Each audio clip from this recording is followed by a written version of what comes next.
Hi there, my name is Caitlin Bandy and this is my channel BandysBooks, and today we are here because it's Tuesday, which you know what it means is tag time.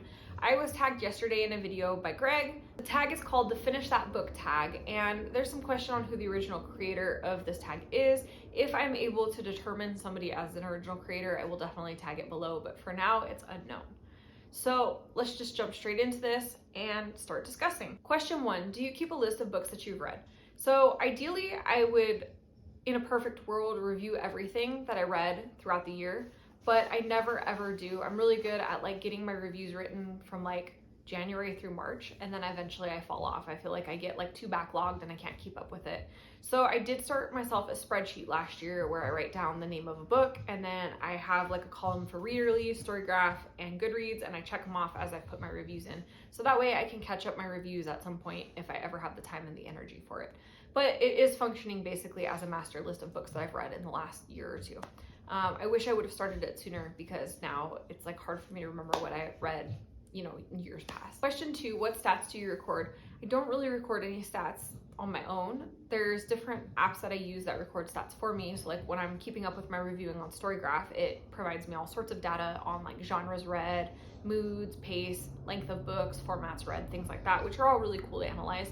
I also have been inventorying my library with Library Thing, and that provides a lot of interesting data as well. It shows me like how many books I have by each author. It shows me like what formats I have the books in, my genre breakdown, all sorts of different stuff. So I really like that stuff, but I'm not manually recording any of that. That's just, the app doing its thing for me. Question 3, do you give a star rating? So I use 3 review sites primarily. I review on Readerly, I review on Storygraph, and I review on Goodreads. So on Goodreads and Storygraph, they both use star ratings, but Readerly does not, and I actually kind of prefer it. So theirs is, you have an option basically to say a book is your favorite, a book you'd recommend, or it's not for me. And I really like the detail it gives in its rating process. So like you give a little summary, you talk about a couple things within the book, and it, for me, helps me determine a lot better if I'm gonna like a book. And I also like that they give you like percentage ratings. So like if you're looking at someone's profile, their recommendations, they'll give you a percentage based on like how many books you have in common or the way that you rate books. So it's a little bit different, and I like that. It's a little less ambiguous, I think. Question 4, do you review your books? I always intend to review my books. I try my hardest to review my books, but with the rate that I read books, I definitely don't keep up with writing reviews as well as I should. I feel like I do review them more like on YouTube and Instagram than I do actually sit down on review sites and write them. So yes, I do review books, but I guess I'm a little bit inconsistent in how many books I review and how often I do it.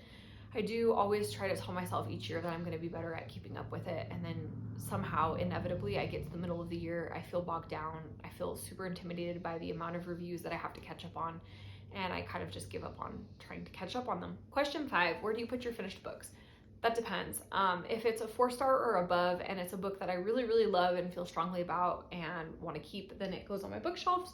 As you can see behind me, I have pretty nice looking bookshelves. So a lot of these books that are faced forward are books that I really loved, like The Mountains Sing, Kaikeyi, Mexican Gothic, Yellow Wife, House in the Cerulean Sea. All of those are favorites in the last couple years, so I keep them on my shelves. If they're below a 4-star, or they're even a 4-star but just not really like spectacular, I will then either donate them to little free libraries, donate them to my regular library, give them to my mom for her little free library, or if it's like a book that I know one of my friends or a family member wants to read, then I will give it to them. So that's what happens to all of my finished books. Question 6, how do you pick your next book? So for me, picking my next book is a little bit maybe different than most people. I don't have like one long TBR that I'm just picking endlessly off of. I curate myself a TBR every single month. Each month I pick a TBR theme, and then I go to my bookshelves and I pick books from that genre. So say that my theme is fantasy, I would pick out 20 to 25 books that are related to fantasy, and I would create like my functional TBR for the month. And then I just mood read off of that TBR. So if I have 25 books to pick from, I just pick whichever one I see, seems to be the most interesting to me at the moment that I'm selecting. So I kind of get the best of both worlds by like making sure that I'm rotating books off of my TBR, but also allowing myself enough freedom to kind of mood read as things sound interesting. Question 7, do you have any rituals when you've finished a book? I don't know that I have any rituals really. I guess because I read off of my little curated TBR that I was talking about, it's on my bookshelf above my bed. So anything that I'm planning to read in the month sits right on my bookshelf above my bed. So I guess when I finish a book from my current TBR, I just put it back on that bookshelf. And then at the end of the month, I clear out that whole set of books and I put up my books for the next month. But yeah, I don't think I have anything super ritualistic about that. And question 8 is, who do you tag? So I think I'm gonna tag Books and Cooks and The Liminal Season and Melinda at A Web of Stories. So that was the end of this tag. I hope you enjoyed this quick little video. I hope you guys had a great weekend. And if you liked it, hit the thumbs up, comment down below, and let me know, do you have any rituals around reading? That's an odd question to me. So I'm curious to see if anyone else is like more ritualistic about their reading. And if you're not already subscribed to this channel, you know what to do. Hit that subscribe button down below, as well as the notification bell, so that you never miss a video. And that way we can see each other again soon.